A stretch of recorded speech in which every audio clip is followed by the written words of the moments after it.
Video we're going to be looking at the 2024 manufacturing final account question, and the company name here was Sexton Ltd. So as always, we're going to use the same 5 steps for attacking these question 1 final accounts. Step 1 will be to lay out your accounts, which should take about 5 or 6 minutes. Step 2, transfer your figures into your accounts from the trial balance, which should take 6 or 7 minutes. Step 3, calculate investment income and debenture interest for the year, 3 or 4 minutes. Step 4, complete your adjustments, which should take about 32 minutes. Step 5, tot up your totals, which should take 5 minutes. So this is just an example of a completed company account question. So you can just see, I'm just putting this up here to show you how I do all of the workings just on the face of the accounts here in this question 1, just to save you time and to prevent you from making mistakes or not bringing things over, etc. Okay, so in question 1, it's absolutely fine to do your workings on the face of the accounts. Okay, so step 1, lay out your account. So the manufacturing account has an extra account, the manufacturing account, which you can see there on the left hand side. So this is for a company who manufactures their own products. Okay, everything then on the in the trading profit and loss and the balance sheet is the exact same, apart from the cost of manufacture replaces purchases. So the cost of manufacture is here, and then that's what we put up instead of purchases. So it's a normal company account, but just with a manufacturing account as well. So looking at the manufacturing account, you've got direct costs. So they're the ones that can be directly linked with the production of the product. So you've got opening stock of raw materials, purchases of raw materials, carriage on raw materials, less closing stock of raw materials is equal to the cost of raw materials consumed. And then you can put any other direct costs in there, such as direct factory wages, hire of special equipment, royalty payments, etc. The sum total of your direct cost is your prime cost.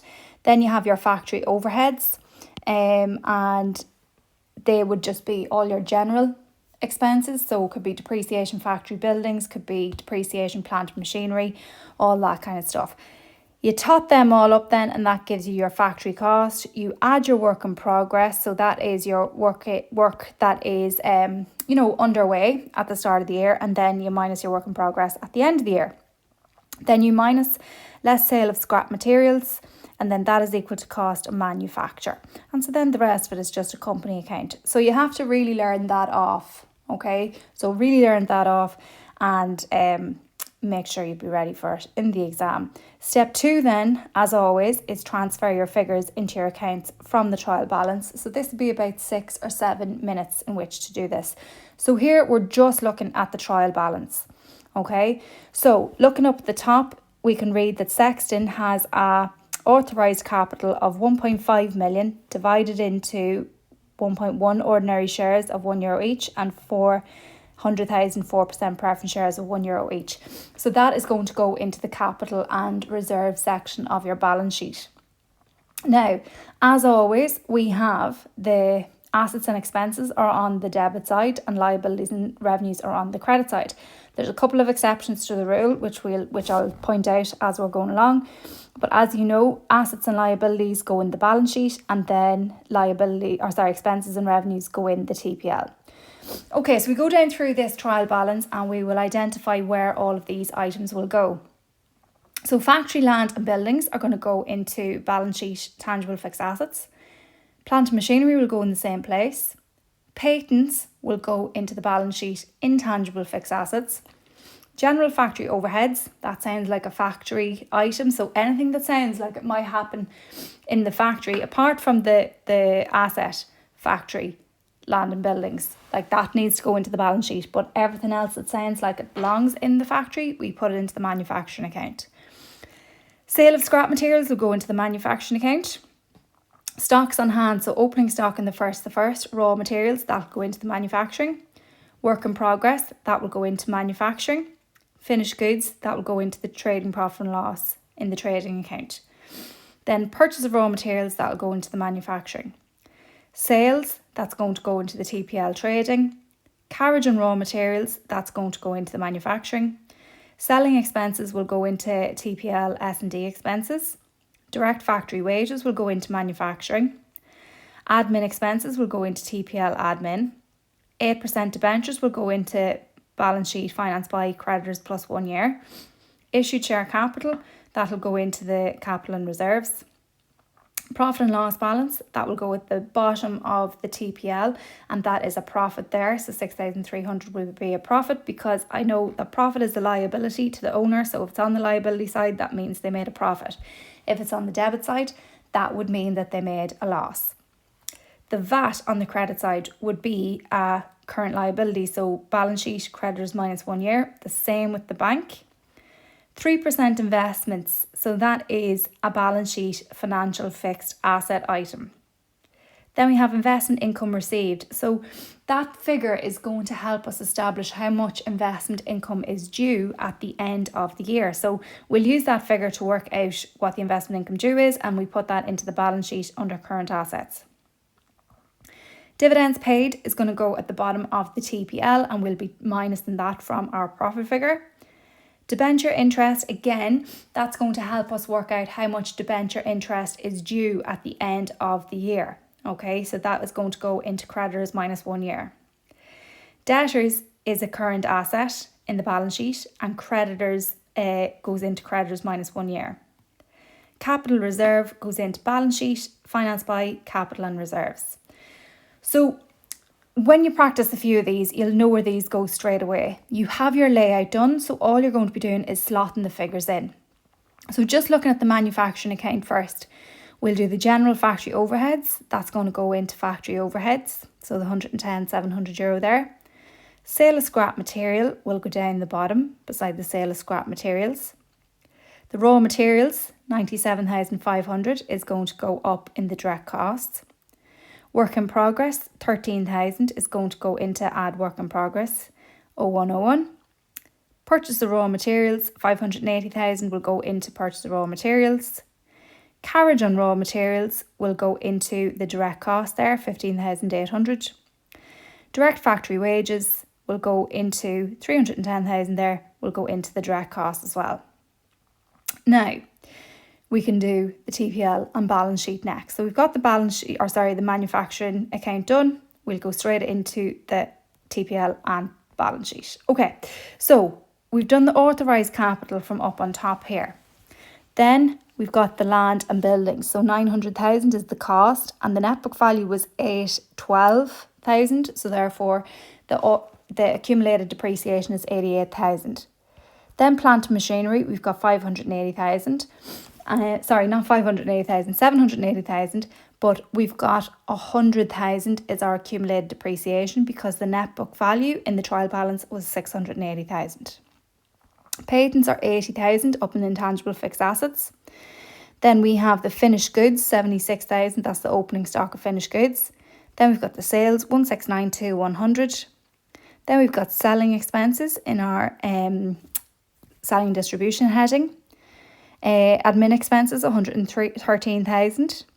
8% debentures, 200,000 goes down into the finance by creditors plus 1 year. Then we have the issued share capital, 900,000 and 330,000, which is 1,230,000. Profit then, so 6,300. Okay, we're going to be adding that at the bottom of the TPL. So 6,300 there. Then we've got VAT and bank. So the VAT is creditors minus 1 year, 10,100. Bank, 8,000. Then we've got 3% investments up in our financial fixed assets. Then we've got investment income received. So we've received 1,500. So that figure is going to help us work out what investment income is due at the end of the year. Then we've got dividends paid, 47,000. That's down the bottom of the TPL. We're going to be minusing that. Debenture interest paid then, 12,200. So that is going to help us establish how much debenture interest is due at the end of the year. And that would be going into creditors minus 1 year. So all your liabilities that you have to pay within the next year.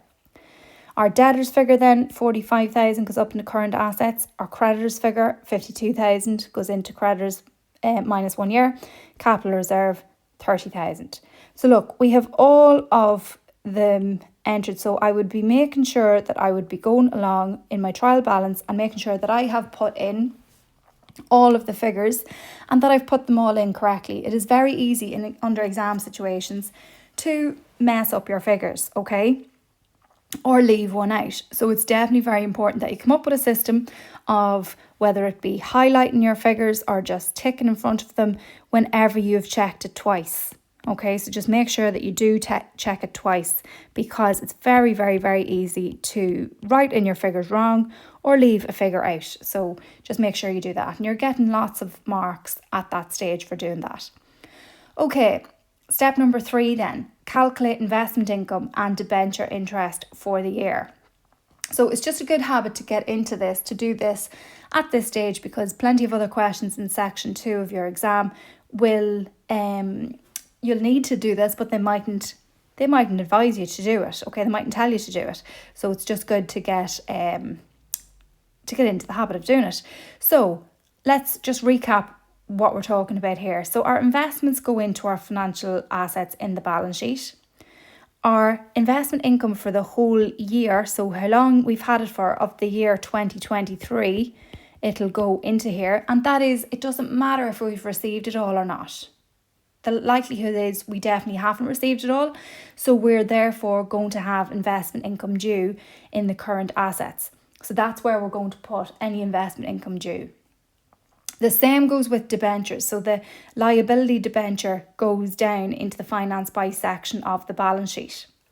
The amount of debenture interest for the year 2023 will go into the TPL, and that is, it doesn't matter if they have paid all the debenture interest or not, it is going to go in there. Okay, and then the debenture interest due then at the end of the year is going to go into creditors minus 1 year. So that is correct with the investment income and debenture interest due. So looking at the trial balance then, you can see that we have 3% investments acquired on the 1st of the 8th. Okay, so that means they had them for all of the 8th month, the 9th month, 10th, 11th, 12th. So that is 5 months. So it is incredible the amount of students that will say 4 out of 12, because they see 12 months a year, they see the 8th month written down somewhere, so they just minus the 8 and they think it's 4 over 12. So you just need to be very careful. We got that in the 1st of the 8th, so therefore the 8th month is included. So you've got the 8th, 9th, 10th, 11th, 12th. Okay, so 150,000 multiplied by 3% multiplied by 5 over 12 is equal to €1,875. That's the investment income for the year. And then the debentures there, we have 200,000 debentures at 8%, so that is €16,000. So there's going to be no impact there on the manufacturing account, but we're going to be putting it into the trading profit and loss and the balance sheet. So I just put my working straight in here. So the 1875 is for the whole year, but that 1875 then, we're firing it up into the investment income due, 1875 for the year minus 1,500 that we have already received. Then we're putting in our debenture interest, so 16,000 debenture interest for the year. But then that debenture interest, we've got 12,200 paid. So that's going to, putting the 16,000 in there, is going to help us work out our debenture interest then at the end of the year. Right, so we've got steps 1, 2 and 3 done now. So all we've looked at is the trial balance. Next, we're ready to move on to the adjustments. Okay, so you've only used your calculator for this step. Okay, no calculators were used here. So we are already, 15, 16 minutes into this question. All right, but you have banked a lot of marks. Okay, so here's all the adjustments. Okay, we're just going to go through them one by one. So adjustment number 1. So the following information and instructions are to be taken into account. Number 1, stocks on hand at 31st the 12th, 2023. We've got raw materials, 33,400. We've got work in progress, 22,100. And we've got finished goods, 72,100. Okay, so raw materials, that's everything we need. Imagine if we're making jumpers, that's all the material and stuff. The work in progress are the half-made jumpers, the jumpers that are nearly done. Finished goods are the goods ready for sale. So we're going to put the closing stock of raw materials and work in progress into the manufacturing account, and the closing stock of finished goods will go into the TPL account. However, all of them will go into the balance sheet. Okay, so looking at our manufacturing account here, we've got our closing stock of raw materials, 33,400. So I'm just putting it into a bracket in case there's workings on it. And work in progress, 22,100 into a bracket there as well, in case there's workings on it. And then the finished goods will go into my trading profit and loss in the trading account, 72,000 again. And again, into a bracket in case there's workings on it. All of the closing stock then are going to go into the current assets. Now you can just do a bracket and you can, write your figure for raw materials, write your figure for work in progress, write your figure for finished goods. That is absolutely fine. Okay, adjustment number 2. During the year, raw materials which had cost 5,800 were destroyed by fire. The insurance company agreed to pay compensation of 90% of their cost. No entry has been made in the books. Okay, so raw materials that cost 5,800 were destroyed by fire. So the insurance company has agreed to pay 90% of their cost. So unfortunately, the 10%, right? The 10% will be a loss on the insurance claim. Okay, so 10% of 5,800 is 580. Okay, so this is about raw materials, so therefore we'll be putting the information about the raw materials and the loss into the manufacturing account. So the purchase of raw materials, we will minus 5,800 here. And then the loss on fire claim, that's going to go into our factory overheads. So €580 there into our factory overheads. Then we're going to say, okay, right, our insurance company have told us that they're going to pay us. They're going to pay us the 5,800 minus the 580. So, or 5,800 by 90%, whatever way you want to do it. But the amount that they are going to pay us is 5,220. So that is going to go into current assets because they have not yet paid us, but they will. And that's going into current assets. So that's adjustment number 2 done. Adjustment number 3 then.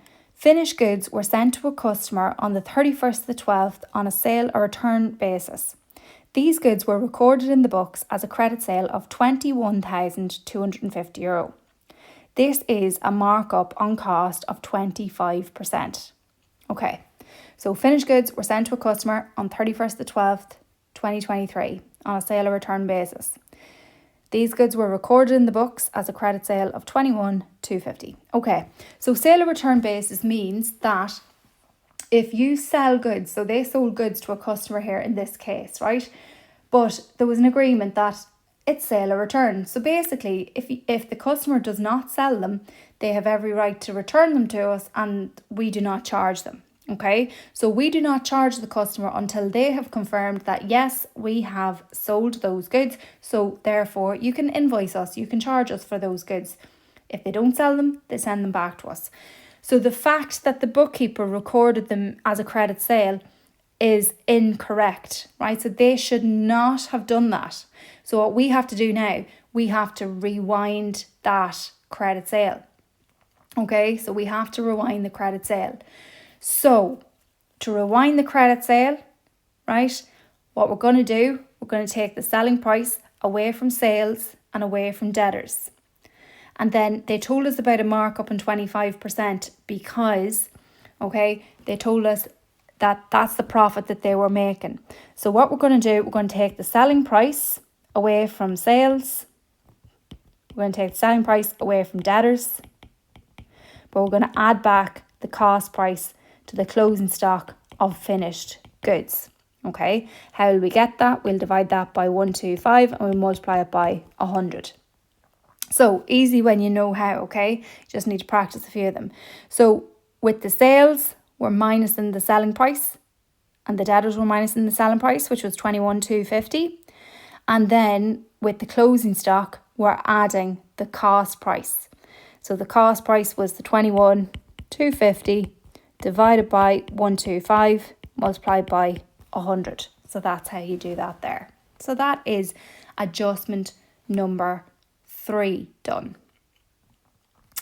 Adjustment number 4 then. The suspense figure arises as a result of discount allowed 800 entered only in the debtors account and a credit purchase of raw materials, €3,000, which was entered on the incorrect side of the creditor account.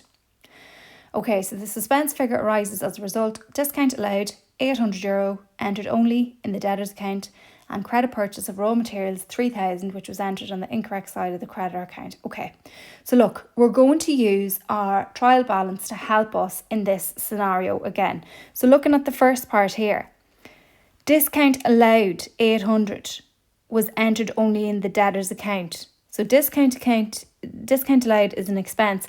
And looking down through this trial balance, right, we cannot find discount allowed. There's absolutely nothing about discount here, okay? Nothing about discount allowed. So therefore, I'm going to have to create it. So if it was left out, the bookkeeper didn't do it, we just have to enter it. So us entering discount allowed would be a debit entry, okay? So debit entry, discount allowed, debit side. Now our two sides do not equal. So we will have to go to our item incorporating suspense, okay, which is general factory overheads. And for us to get the two sides to equal again, so if we were 800 up on the debit side, item incorporating suspense is on the debit side, we'll have to minus that to make the two sides equal again. And now the two sides equal again. So that's the first part solved. Second part then, credit purchase of raw materials, which was entered on the incorrect side of the debtor account. Okay, so I'm just going to show you what should have happened of the creditor account. Okay, so a credit purchase of raw materials entered on the incorrect side of the creditor account. So creditor is a liability account. And as we know from our alert diagram, liabilities increase on the credit, decrease on the debit. So this is what should have happened. It should have went in as 3,000 on the credit side. But the mistake is that the bookkeeper put it in the debit side of the creditor account. So that is not, that's not good, okay? So for us to fix this, what we will do, okay, for us to fix the 3,000 mistake there, we'll enter it on the opposite side, so that cancels that out. And then we will enter the 3,000 that should have happened in the first place. So that means we should put 6,000 on the credit side of the creditor account. So we find the creditor account, it's down the bottom of the trial balance, and we plus 6,000 there. Now our two sides do not equal. So what we need to do, we need to add 6,000 then to the item incorporating suspense that's on the debit side. So plus 6,000 there. Now our two sides equal. So all we have to do now is we just have to put these workings into our accounts. So that's not right. There is an impact on the manufacturing account. So it goes into, this is our general factory overheads here. So general factory overheads, we're going to minus this 8,000 and plus the 600. Okay, so that is it corrected there. Then we will move on to the creditor account, okay, in the balance sheet. So we're going to plus the 6,000 to the creditor. And then we're going to enter discount allowed into selling and distribution in the TPL. So that is how we attack the suspense adjustment. Right, moving on now, adjustment number 5. Patents are being written off over a 7-year period which commenced in 2021. Okay, so looking at the patents there, you can see it in the trial balance. So there's 80,000 there. Now we're doing these accounts for 2023. Okay, so we're doing them for 2023. All right, so 2023, all right, means we've already done it for 2021. We've already done it for 2022, but now we have to do it for 23. So we've written it off for 2 years already. Okay, so this is over 7 years. So 7 minus 2 means there's 5 years left on the patent before the patent expires. Okay, so therefore 80,000 divided by 5 is 16,000 patent written off per year. Okay, now forget about that again because there is an impact on the manufacturing account. So the patent written off in factory overheads is going to be, 16,000, right? So it goes into the factory overheads. That's where it belongs in the manufacturing account. In a company and a sole trader, it goes into the admin expenses. But in a manufacturing account, it goes under factory overheads. Now, what else do we have to do? We have to record the reduction in the patents in the balance sheet. Okay, so you've got 80,000 minus 16,000 is equal to 64,000 there in the balance sheet. So that is that. Okay. Now, big note here now, note 6. So included in the figures for sale of scrap materials is €7,000 received from the sale of an old machine on the 31st of the 3rd, 2023. This machine had cost 40,000 on the 30th of the 9th, 2019. Plant and machinery is to be depreciated at the rate of 15% of cost per annum, calculated from the date of purchase to the date of sale. Okay, so a few things going on here, right? First things first, we'll look at the sale of scrap materials. So included in the figure for sale of scrap is 7,000 received in the sale of an old machine. It's very important to note that sale of scrap is not the same thing as the sale of an old machine, right? So it's not the same thing. So in the figure for sale of scrap materials is 7,000 received from the sale of an old machine. So what we're going to do, out of the sale of scrap, we're going to minus the 7,000 that was recorded as the sale of an old machine, the money from the old machine. So both of them would be credited. So for us to take that out, we minus the 7,000 there. Okay, because sale of scrap is not the same thing as sale of an old machine, an old asset. Okay.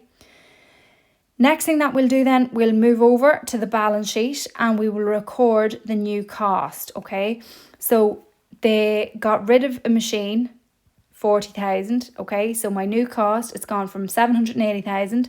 We minus 40,000, and that is €740,000 cost. Now, what we can do now is we can work out the depreciation. So the depreciation was 780 at the start of the year, but it went to 740 after they sold the machine. So that was the cost of the machines, right? Now, it says there was a sale of the old machine on the 31st of the 3rd. So they had the 780 worth of machines for 3 over 12 months, and they had the 740 for 9 over 12 months. So if you multiply both them out, okay, you will get that the depreciation on plant and machinery for the year is 112,500. Next, what we'll do is we'll suss out what's the story with the profit or loss in the sale. So whenever we get rid of a fixed asset, we have to work out, did we make a profit or did we make a loss on the sale of that fixed asset? Okay, so we're going to find out profit or loss working. So the machine had cost 40,000. Okay, now we need to work out the accumulated depreciation on it. So it's important to know that it was bought on the 30th of the 9th, 2019, and it was sold on the 31st of the 3rd, 2023. So in 2019, they had it for 3 months. So they had it for the 10th, 11th and 12th month. They had it for all of 2020 and 2021 and 2022, but then they got rid of it on the 31st of the 3rd, so they just had it for 3 months then of 2023.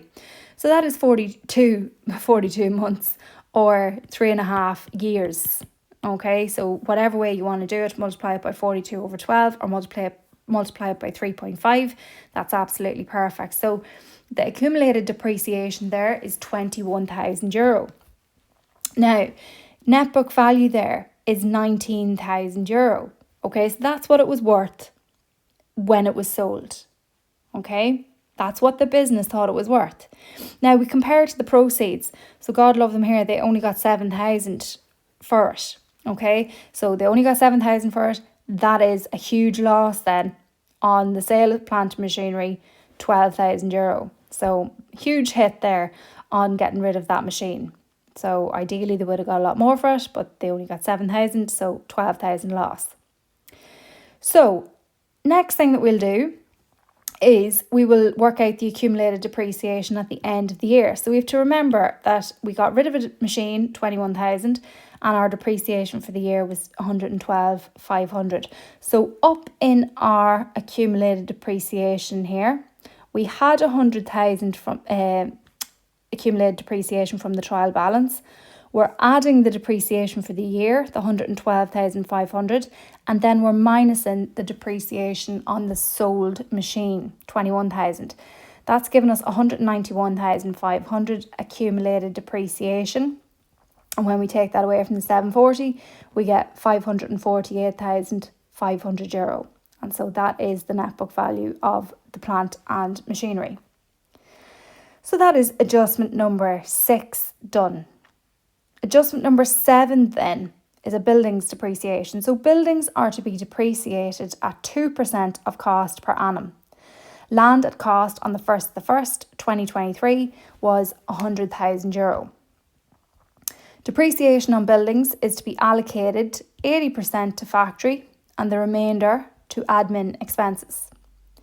It was decided to revalue the buildings at 1.2 million on the 31st of the 12th, 2023, and this has yet to be reflected in the accounts. Okay, so quite a few things going on here. Okay, so buildings are to be depreciated at 2% of cost per annum. Perfect. Okay, that's good to know. But they're telling me land at cost on the 1st of the 1st was 100,000. So we do not depreciate land. Okay, so we had 900,000 buildings and land in the trial balance. Okay, so we'll be taking away that 100,000 before we multiply by 2%. Okay, so you'll have 800,000 by 2%, which is 16,000. But then they're telling us to split it up 80% to factory, so that will go into the manufacturing account, and then the remainder 20% will go into admin expenses in the TPL. Okay, we'll talk about the revaluation then. So let's just have a look and see how this would look. So in our factory overheads, depreciation of buildings. So you can see there we've taken away the 100,000 land. Okay, multiply it by 2% and then multiply it by 80%. So that is 12,800 euro depreciation that you're putting into the factory. Okay. Then what you're going to do, you're going to put the other 20% into the administration expenses in the TPL. You will then add the 16,000. So we add the 16,000 then here to the accumulated depreciation bracket. Now, last sentence of this adjustment says it was decided to revalue the buildings at 1.2 million on the 31st of the 12th, 2023, and this is yet to be reflected in the accounts. Now, why do I have 1.3 million up here and 1.2 here? Well, it said to revalue the buildings, not the land and buildings.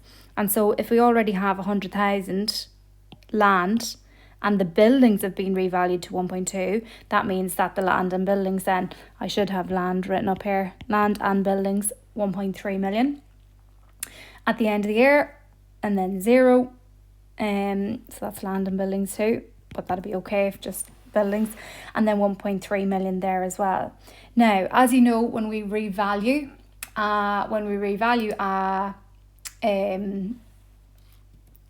fixed assets, right, we're going to have a revaluation reserve down the bottom of our finance buy. So revaluation reserve is just showing that we are sitting on something of value. Okay, the value increase there has to be put in the balance sheet to give a true and fair view of the financial state of affairs of the business. Okay, now who owns this increase in value? It is the people that own the business. Okay, so that's why it's going down into capital and reserves. So the revaluation figure here is 504,000. So where did I get that from? Well, that is the 400 euro difference between the 1.3 valuation and the new cost of 900,000. Okay, so that's 400,000 there. We're adding back in then the accumulated depreciation from the trial balance. Okay, which was the 88,000 that we had taken down from the trial balance at the very start. And then we're adding back in the depreciation charge for this year, which was the 16,000. And that all tots up to 504. Okay. So we are going to just lay out our working like this, okay? And we will always get the bank figure right if we use this procedure, okay? So looking at the bookkeeper's bank figure, okay, we take it from the trial balance. They have an overdraft there of €8,000, and we know it's an overdraft because it's on the right hand side, the credit side, which is a liability, so therefore it's a bank overdraft. The AIB bank statement, right, so if I'm just going to call it AIB so that you can just visualize the bank, okay, says that they have €600 as an overdraft, okay? So obviously a huge difference here between the two, okay?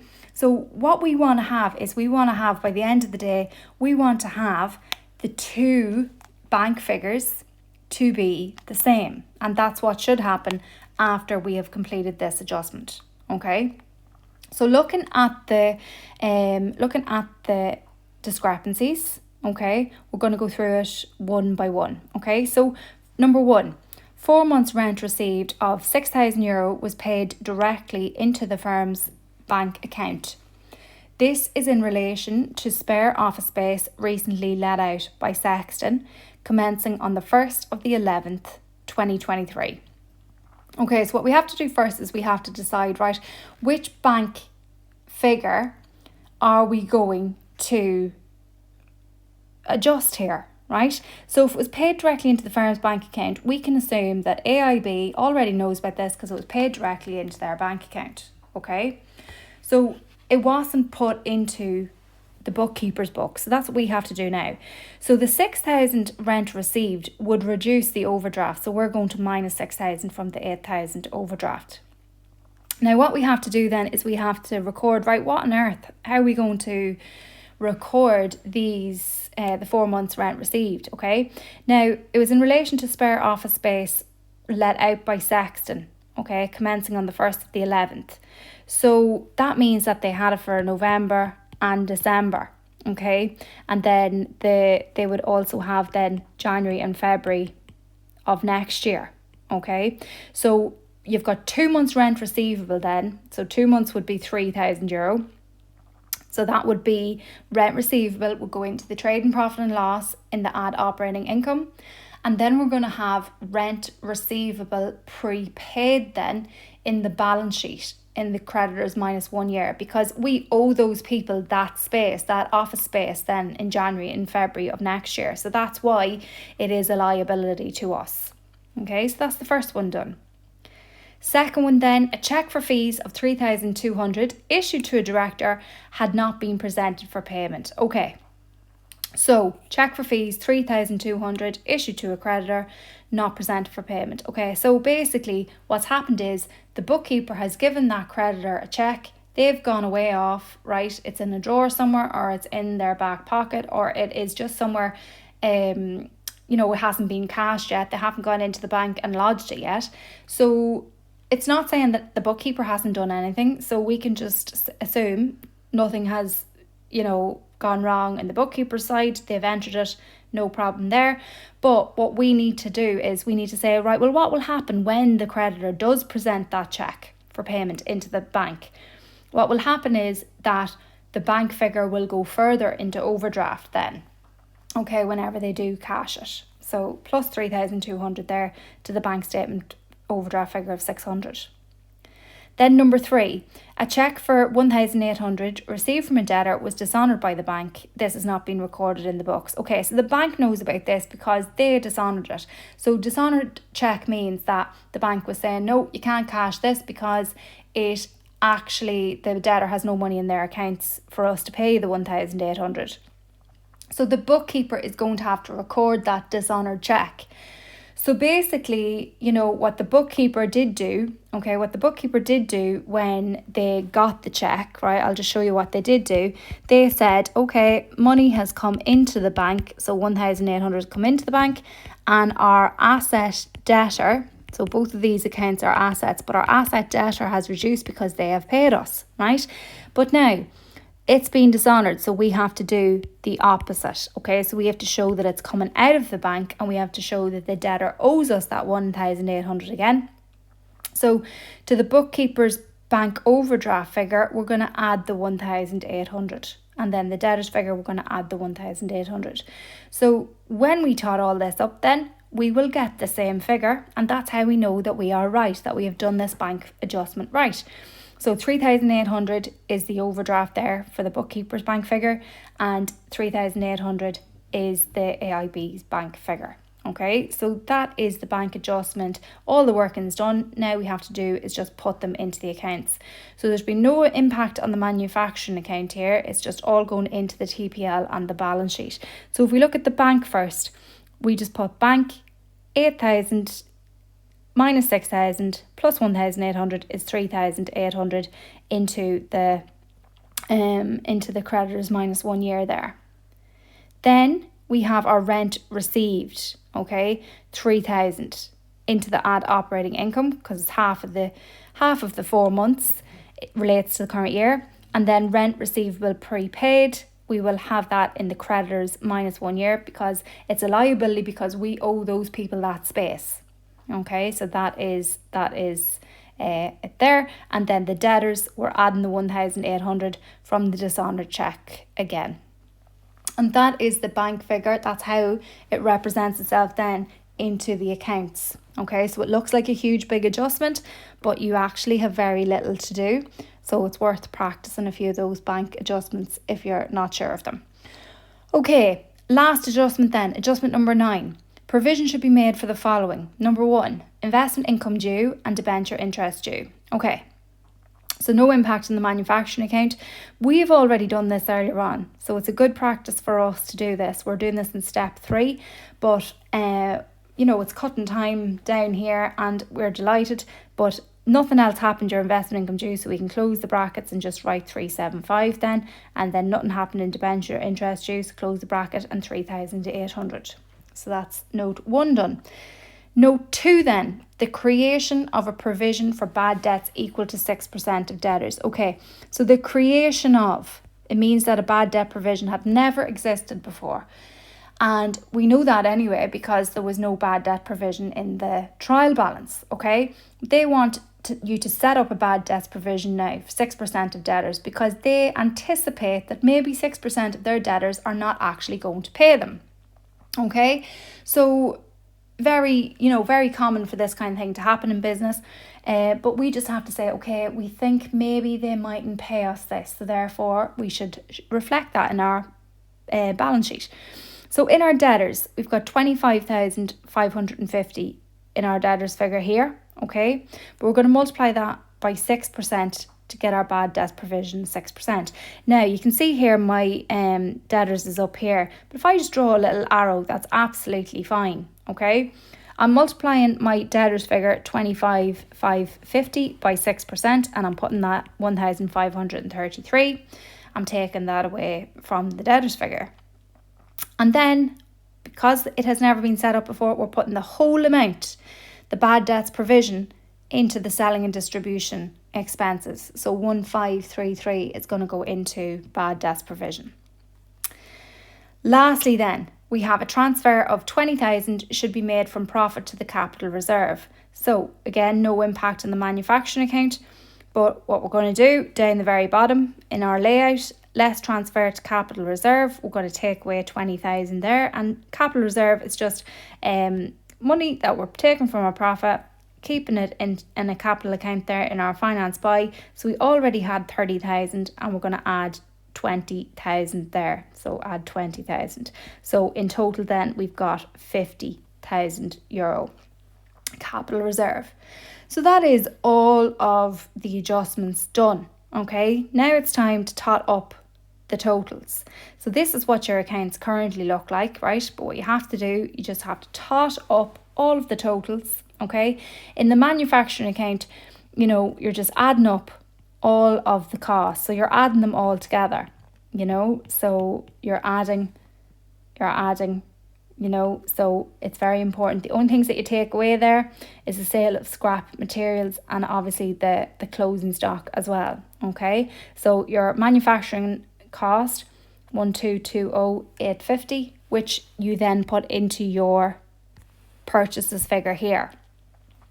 You tot up all of your trading profit and loss like normal, and then you put it into P&L balance here, 173,912, and then your total net assets and your capital employed should both equal 2,157,912. Okay, so very important not to spend too much time totting up all of your figures here, because you could spend 10-15 minutes trying to get your capital employed and total net assets to balance, but you could be better off spending the time elsewhere. Okay, just check each adjustment as you're going along, make sure that you've got it right, and then just here try not to spend more than 5 minutes, because people can find that their time is getting sucked up. They always say when they come out of exam, I spent too much time on question 1, when you could be leaving question 1 and earning double, triple the points, the marks somewhere else. Okay, so that is the 2024 manufacturing final account Sexton Ltd complete.